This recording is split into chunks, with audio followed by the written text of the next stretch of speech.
खून से सनी ट्रॉफी वाली आरसीबी से अच्छा तो जीरो ट्रॉफी वाली आरसीबी ही अच्छी थी। हाँ जी, आपको तो पता लग ही गया होगा कि आरसीबी की इस रोड शो में क्या क्या हुआ।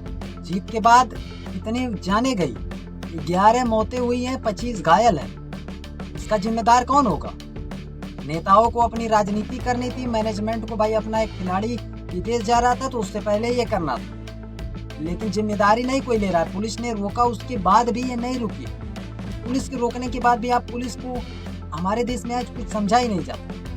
पुलिस पोस्ट करते हैं कि आज नहीं हो सकता 1:08 पर, लेकिन भाई पुलिस को अपना पोस्ट डिलीट करना पड़ता है। ट्विटर पर पोस्ट करते हैं इनका रोड शो नहीं हो सकता, लेकिन फिर डिलीट करना पड़ता है, इनका होता है। और लोगों की जाने जाती हैं, उनका जिम्मेदार कोई नहीं होता है। क्यों ऐसा हमारे ही देश में क्यों होता है? वैसे तो क्रिकेट में प्लेइंग 11 बनाई जाती है, लेकिन ये तो मौत की प्लेइंग 11 बन गई। ट्रॉफी जीतने के बाद भाई जो प्लेइंग 11 ट्रॉफी जीत कर आई, मैच जीत कर आई, यहाँ प्लेइंग 11 जान गवा बैठी सिर्फ आरसीबी से प्यार करने की वजह से। इतना बड़ा सजा क्यों? इसका जिम्मेदार कौन होगा? जिम्मेदारी भी नहीं कोई ले रहा है। और तो और आरसीबी कोई भारतीय सरकारी कंपनी या फिर भारतीय टीम नहीं है, वो एक प्राइवेट कंपनी है जो कई लोग चलाते हैं। उसके बारे में हम एक्सप्लोर कर रहे हैं, किसी और वीडियो में बताएंगे। लेकिन ये जो हुआ इसका जिम्मेदार आरसीबी मैनेजमेंट, वहाँ की पॉलिटिक्स, वहाँ के लोग जो इस सिचुएशन को समझने के बाद, जानने के बावजूद चुप रहे। मगर क्यों चुप रहे? प्यार के बदले मौत क्यों मिली? आखिर सरकार ने क्यों की राजनीति? इस खून से सनी ट्रॉफी को उठाने का क्या फायदा हुआ? तो चलिए कुछ बातें बताते हैं जो आपने कभी सुनी नहीं हो। जी हाँ, इसकी जिम्मेदारी किस किस पर जाती है? जिम्मेदारी जाती है वहाँ की पॉलिटिक्स पर, वहाँ की पुलिस पर। जी हाँ, पुलिस प्रशासन पर भी एक जिम्मेदारी होती है। भले ही 4-5 हज़ार पुलिस थी, क्या कर लेती, लेकिन वहाँ की राजनीति हमारे देश की जितनी खराब हो चुकी है भाई। जो पुलिस थी ना, वो नेताओं के और बड़े बड़े क्रिकेटरों की सिक्योरिटी गार्ड में ही, मतलब सिक्योरिटी देने में लगी। लेकिन जिम्मेदारी उनकी भी, क्योंकि पता था इतनी भीड़ आने वाली है। 3-3.5 लाख, 35,000 जहाँ जिस स्टेडियम में कैपेसिटी थी, वहाँ 3 से 3.5 लाख पब्लिक पहुँचती है और इंतजाम कुछ नहीं।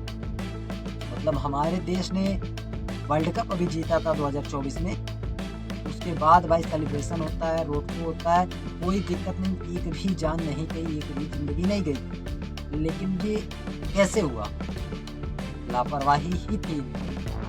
बाकी जिम्मेदारी थी आरसीबी मैनेजमेंट की। पुलिस के मना करने के बाद भी आपने क्यों नहीं माना? इसके लिए भाई आप हमारे लोगों की ज़िंदगियों को सिर्फ 10 लाख रुपए में तोल दे रहे हो। जी हाँ, 1 लाख रुपया गवर्नमेंट दी है जिनको मौत मिली है, उनके परिवार वालों को। और आरसीबी मैनेजमेंट जो भी थी, आरसीबी की तरफ से 10 लाख रुपये है। आरसीबी हजारों करोड़ की टीम है। जी हाँ, हर साल हजारों करोड़ कमाती है, उसके बाद उसके लिए भी सिर्फ 10 लाख में तोल दे रहे हो। इतनी सस्ती हो गई है हमारे यहाँ जिंदगी।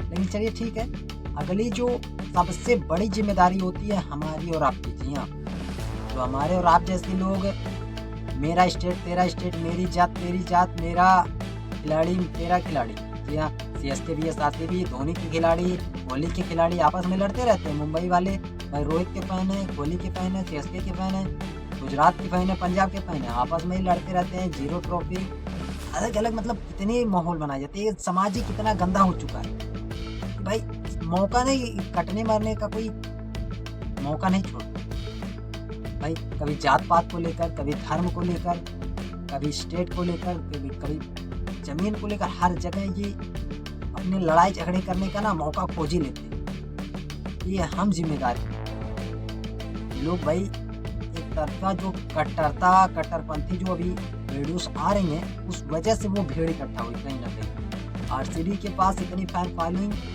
या फिर उनके जुनून, उनका जोश इस वजह से दुगना हुआ, दिखाना चाहते थे कि हमारी पावर क्या है, हमारी औकात क्या है। लेकिन उस औकात को दिखाने से क्या फायदा जब भाई औकात दिखाने वाले उनमें से कुछ अपने ही भाई नहीं रहे। भाई 10 साल, 20 साल, 25 साल ऐसे ऐसे लोग मारे गए, ऐसी ट्रॉफियाँ भाई नहीं चाहिए हमको, नहीं दिखाना है हमको, शो ऑफ नहीं करना है। मेन बात क्या है कि बीसीसीआई जो हमारी खुद की एक क्रिकेट जो भी चलाती है, उसका मेन मकसद क्या था? आईपीएल कराने का मेन मकसद था कि मनोरंजन करना। लेकिन किसको पता था कि ये मनोरंजन से कब मौत के विषय में तब्दील हो जाएगा, मौत की वो हराम बन जाएगा, लोगों की जानें ले लेगा। इस तरह 18 सालों का इंतजार भाई, आपके पास 18 सालों बाद ट्रॉफियाँ आई हैं भाई, लेकिन खिलाने की वजह से आप इतनी जानें ले लिए। पता था सबको अंदर, फिर भी नेताजी अपनी ट्रॉफियाँ भाई फोटो खिंचवाने में बिजी हैं और मैनेजमेंट भाई कुछ बोल नहीं रही है। जाने जा रही हैं तो जाने दो। पता था कि ज़्यादा से ज़्यादा क्या होगा, कुछ नहीं। लेकिन यहाँ भाई ये पैसे पर ही चलती है। सब बंद हो जाएंगे, सब चुप हो जाएंगे, फिर आएंगे ये लोग, फिर ऐसे ही जैसे महाकुंभ में दबकर मरे थे, यहाँ भी फिर कभी दिल्ली के स्टेशन पर तो भाई कभी कहीं ना कहीं रोज मर। इस पर रुकने की बात, इस पर सोचने वाली बात होनी चाहिए। हम सबको एक होना होगा, ना ही कोई टीम हमारी पूरा दे। अब आप कैसे कह सकते हो कि अगर आपका बेंगलुरु है, आपका कर्नाटक है, तो आपका हैदराबाद नहीं है, आपकी चेन्नई नहीं है, आपकी मुंबई नहीं है, आप वहाँ नहीं जा सकते। दो देशों का फर्क हो गया है आपके लिए। तो इस वजह से आप ये नहीं कह सकते भाई हम इनको सपोर्ट करेंगे, इनको नहीं करेंगे, फिर ये हमारे हैं तो ये हमारे नहीं, सब हमारे हैं। इस वजह से एकजुटता हमें दिखानी होगी, अब इससे नहीं जानी चाहिए जाने। मैनेजमेंट को तो भाई सबसे बड़ी जिम्मेदारी हमारी और आपकी होगी इसको बदलाव लाने में।